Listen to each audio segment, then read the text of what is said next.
What is going on, my broskiis? My name is Toadskii, back again here to bring you guys yet another One Piece Treasure Cruise video. And today we're here to talk about my own personal teams for this upcoming treasure map versus Wyper.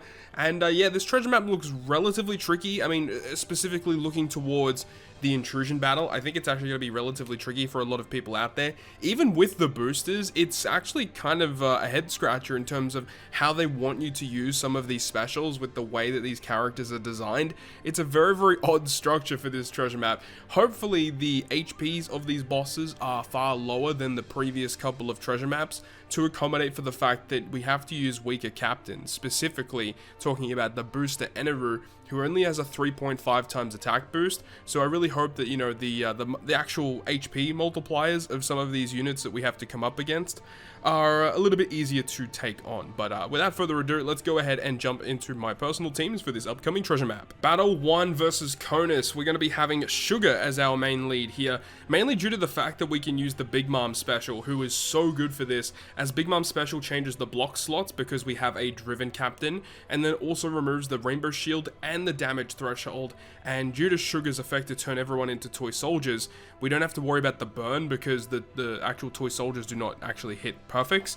And then we have the Uta, which we will use to give our shooters and cerebral characters a massive attack and orb boost. And then we can use the support of the Perispur attached to Sugar, so that our cerebral characters have their slots locked, which in this case is going to be both Sugar captains as well as Uta as our sub. So we're going to be having multiple turns here of this buff due to the fact that Uta will give us multiple turns of attack and orb boost, and then the slots are going to be locked, at least for those three characters, and the revive is not really going to be an issue. We do have the Cracker support attached to Big Mom, which will do a 50% damage reduction, so tanking the hit after the fact is going to be quite simple. And because the toy soldiers last for quite a few turns, once again after the revive we can just one tap and get our way through the fight. The second Battle Rush boss versus Ganfor, we're opting to use versus Kaido as the main captain because that is the suggested lead for you to use here. And when you reach the last stage, the way that we're going to be dealing with it is we're inflicted with Special Bind to the left side, Special Reverse to the right side. So we can go ahead and use the special of Black Maria, who will get rid of the Special Bind, and then we can use the special of Kaido, which will give all our characters Special Reverse. And then we can use another special, such as Frankie, to remove the additional 1 turn of % damage reduction. Alternatively, we could put a support on one of these characters to remove the rainbow shield as well. I might have to look into that a little bit further. And then we have Caesar Clown, which is just here to wave clear the first 2 stages. Nothing really too complex here. Versus Kaido is going to carry you through. As long as you have the Black Maria on the left hand side and you're using versus Kaido as the friend captain, and then you have an additional type of way to get rid of 1 turn of rainbow shield after the fact, then yeah, this is a pretty simple fight. Next up is going to be Raki, and for this quest we're using double Goldie Roger. And the really cool thing about using double Roger is the wave clear mechanics that you have. Now we do also have Zora on the team, so Zora we are opting to use on one of the earlier stages as well. I mean, stage 1 is likely going to have just 2 turtles. We could probably just 1 tap or 2 tap our way through that stage and then use one of the Roger specials to wave clear, and then we have, you know, a free Roger and also a Zora special for the last stage. We also do have the Ace as a sub here, which is going to actually enable us to use the super type special of Roger. And after the fact, after we get to 3 million points, we are going to have all of the skulls to super evolve our Roger, so that's going to be really fun to use him. And then with the Chopper special and then the supports of Jozu and Cat Viper, we can remove all of the turns of attack down, and then Chopper removes, you know, the additional turns of attack down as well as the blindness effect. And then Usopp is here just because he's a relatively high point booster, but you know, nothing really too complex. Roger kind of helps because he just gets rid of the despair for us, and he's just a really good captain. But you know, you can just go ahead and use your own Chopper. Double Chopper with both of their specials will remove all the debuffs, and then you can fill the rest of the team with essentially whatever you want. So Raki, in my opinion, is just a free fight. Now we move on to the final Battle Rush boss versus Luffy. Now we are opting to use double Yamato here. Now on the last stage, there's going to be 15 turns of despair inflicted to the crew. So with double Yamato, that should get rid of all of the effects, and then with the block slots inflicted to the crew, Yamato special will change them into the Wano and Tandem slots. Now we are inflicted with a chain lock and also inflicted with an attack down based on our chain multiplier. So the best way through this is by using the Law special on stage 2. So that's going to be the best way through that. Alternatively, we also have Ezo here too.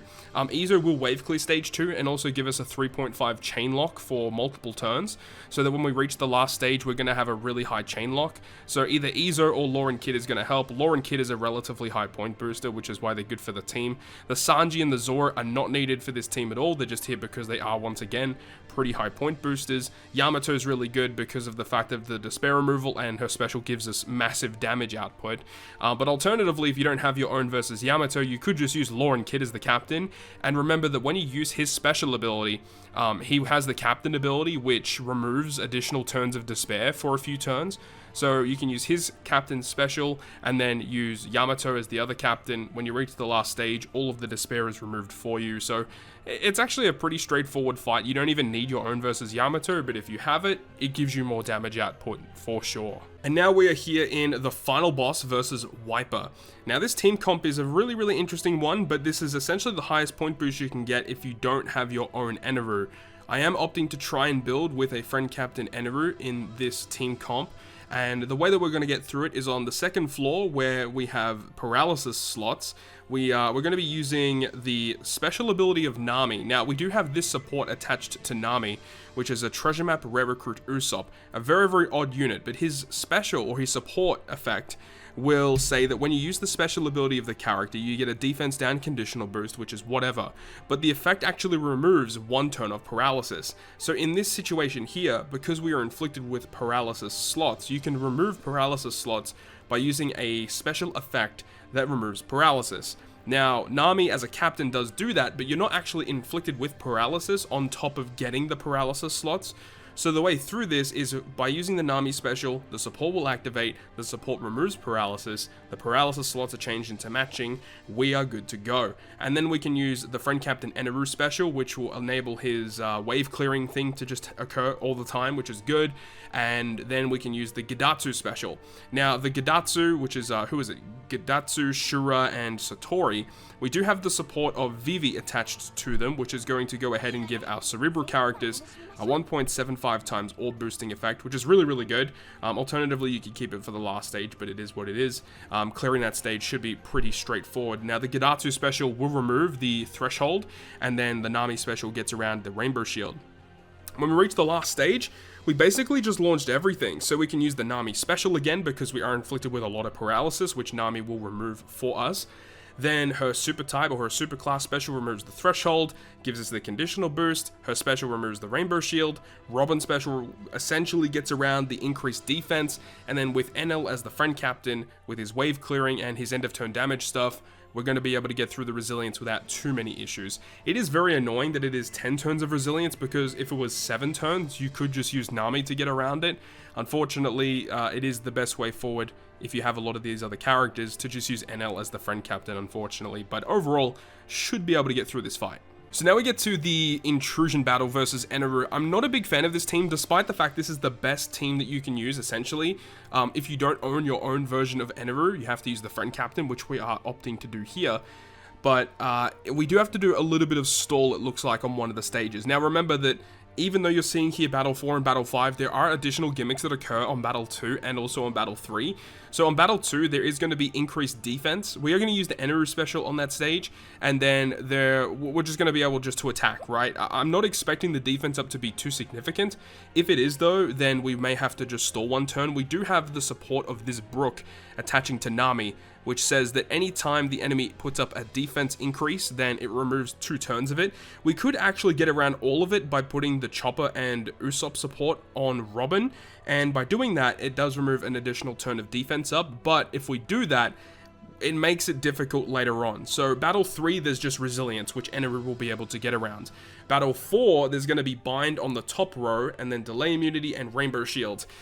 So, with this stage, it is actually very, very annoying because there aren't really a lot of ways around this stage in particular, but we do have the Karasu here, which is going to be able to remove 1 turn of bind for us, which enables us to do a little bit of stall. But the Rainbow Shield, there's really not a lot we can do. We can use the Nami special on this stage, which we're going to have to do to get around the Rainbow Shield, because we do need to save the Ohm and the Gidatsu specials both for the final stage.